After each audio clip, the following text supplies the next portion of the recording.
John chapter 20, verse 19.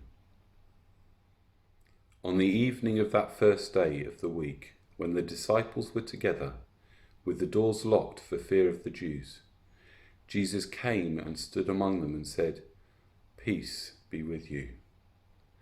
After he said this, he showed them his hands and side. The disciples were overjoyed when they saw the Lord. Again, Jesus said, "Peace be with you. As the Father has sent me, I am sending you." And with that he breathed on them and said, "Receive the Holy Spirit. If you forgive anyone his sins, they are forgiven. If you do not forgive them, they are not forgiven." Now Thomas, called Didymus, one of the 12, was not with the disciples when Jesus came. So the other disciples told him, "We have seen the Lord." But he said to them, "Unless I see the nail marks in his hands, and put my finger where the nails were, and put my hand into his side, I will not believe it." A week later, his disciples were in the house again, and Thomas was with them. Though the doors were locked, Jesus came and stood among them and said, "Peace be with you." Then he said to Thomas, "Put your finger here, see my hands. Reach out your hand and put it into my side. Stop doubting and believe." Thomas said to him, "My Lord and my God." Then Jesus told him, "Because you have seen me, you have believed. Blessed are those who have not seen and yet have believed."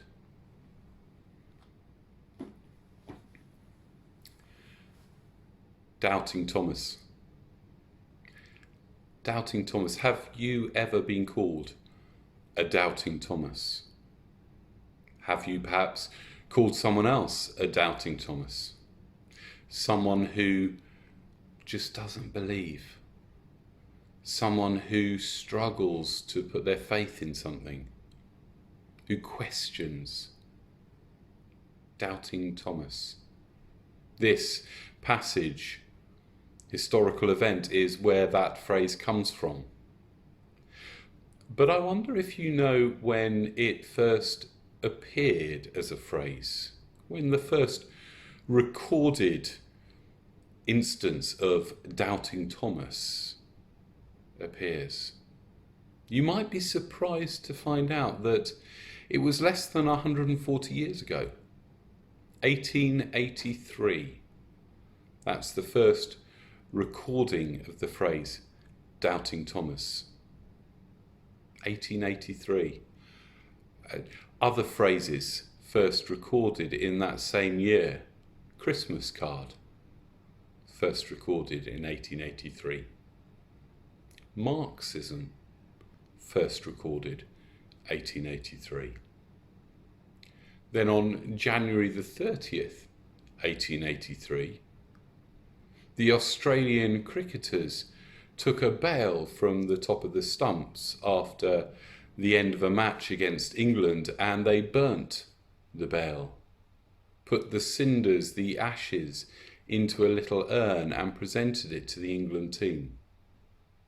And henceforth, any test match between England and Australia has been called the Ashes, and they compete for that little urn with the ashes in, or at least a replica of it. I wonder, do you fancy a nickname after yourself, but created maybe 1,800 years after your death, and based on one incident in your life? Can you imagine? Let's even say 100 years, 2120. Suddenly a new phrase is thought up and enters into the English language. Are you a provocative Jane? Yeah, provocative Jane. We know who that's based on, don't we? Or are you an angry Andrew? Or a stubborn Matt? Could you imagine in 100 years' time saying to someone, oh, you're just being a stubborn Matt, you are? And my descendants knowing that actually you're referring to me. Don't know why. Maybe just one incident. Doubting Thomas. I wonder what the other gospel writers made of this apparently momentous point in Thomas's history, the one point that we probably all know him by. Well, Matthew, in his gospel, the final chapter of his gospel, writes, when they saw him, when the disciples saw Jesus, they worshipped him, but some doubted. Some? Some doubted? Not just Thomas. Matthew doesn't even mention Thomas, even as one of the some. No, some doubted. Well, okay, Matthew doesn't mention. Well, what about Mark? Well, Mark talks about the disciples all doubting the women when they come back from the tomb after Jesus' resurrection, saying he's not there. And we've seen angels. Mark also records that the disciples doubted when the two men who had been travelling on the road to Emmaus come to the disciples saying, he journeyed with us, explained the scriptures, and then our eyes saw him as he is. But the disciples doubted. But Mark doesn't even mention this occasion. Thomas is not mentioned. Luke, in his gospel, similarly doesn't mention Thomas, let alone doubting Thomas. So it's only here in John's gospel. And John doesn't call him doubting Thomas. No. John just states that he wasn't there first time when Jesus appeared to the other disciples. He mentions that Thomas had difficulty in believing that Jesus was raised from the dead, and to be honest, I'm not surprised. And it's John who mentions that Jesus says to Thomas, stop doubting and believe. But let's be clear, all the disciples doubted. They all doubted the women who came back from the tomb. They all doubted the two guys who had travelled the road to Emmaus. Until they saw Jesus, they doubted. Then all the rest of the disciples got to meet Jesus. Only Thomas missed that meeting, obviously otherwise engaged. Is that really a picture of labelling Thomas as doubting Thomas? Was Thomas wrong to doubt? Was he sinning? I want to ask these questions because fundamentally I want to know that if I have doubts, am I being sinful? Let's look at Jesus' response to Thomas. Verse 26 of the passage. A week later, his disciples were in the house again, and Thomas was with them. Through the door, though the doors were locked, Jesus came and stood among them and said, "Peace be with you." Then he said to Thomas, "You wicked man, fancy not believing the other disciples, you sinful doubter." Well, not quite. That isn't quite what John records. Rather, he says that Jesus turned to Thomas and said, "Look, here I am. Put your finger in my side. Look at the holes in my hands." And then Jesus says, "Stop doubting and believe." He's not telling Thomas off. He's saying, "I know you have doubts. Let me prove it so that you can start believing." Yes, Jesus does end our passage in verse 29. "Because you have seen me, you have believed. Blessed are those who have not seen and yet have believed." But that's not reprimanding someone who is doubting. Rather, it is commending faith. The writer of the letter to the Hebrews writes that without faith it is impossible to please God. Maybe you know that verse. The trouble is that we tend to see things in black and white.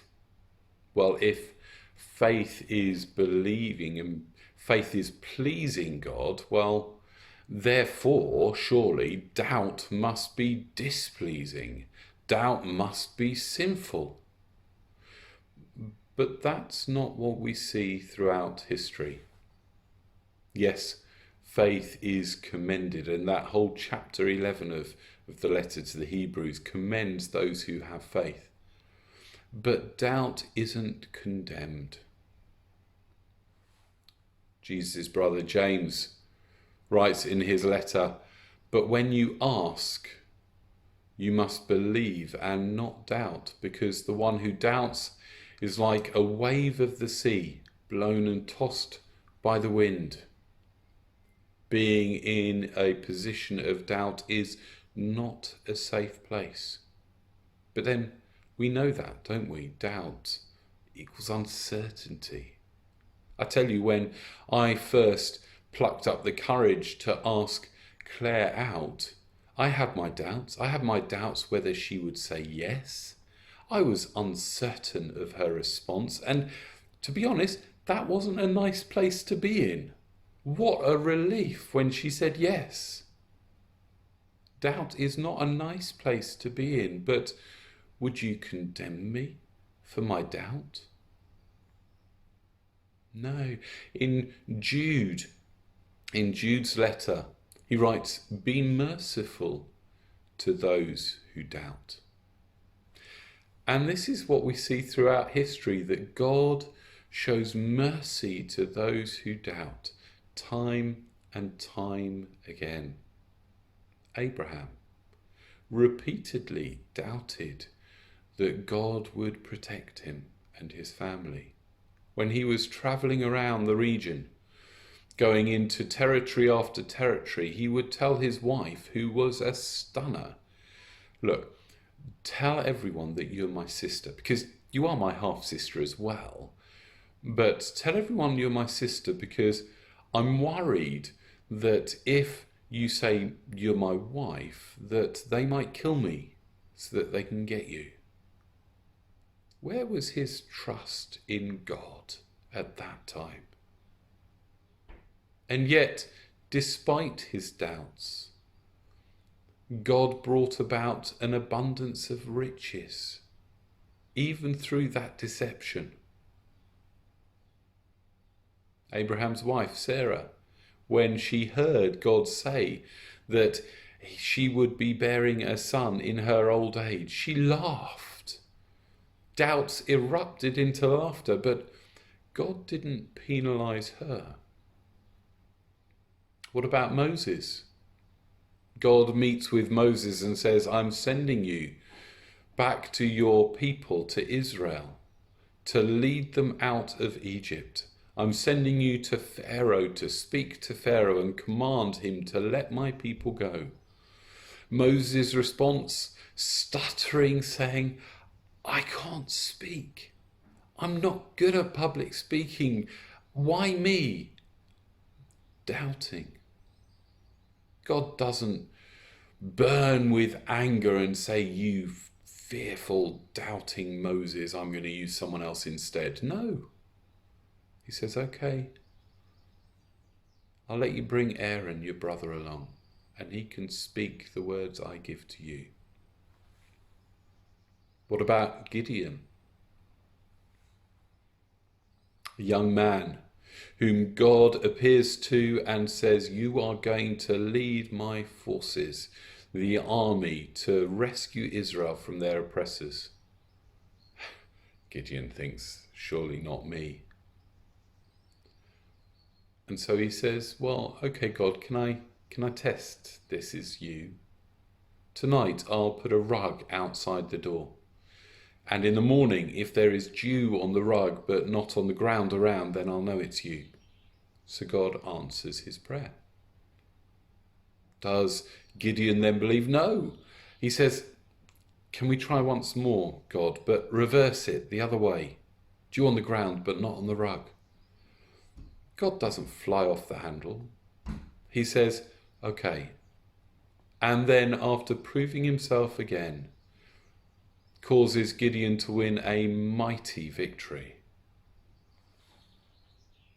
What about the Psalms? The Psalms are riddled with cries of doubt. God, where are you? You're silent. Why do my enemies flourish? And yet, all those Psalms with so much doubt are in our Bibles. They're not omitted. Oh, we can't have any doubt. They're there. God calls us to faith. He meets us in our moments of doubt and guides us through them. God doesn't condemn. He is merciful, drawing you into faith in him.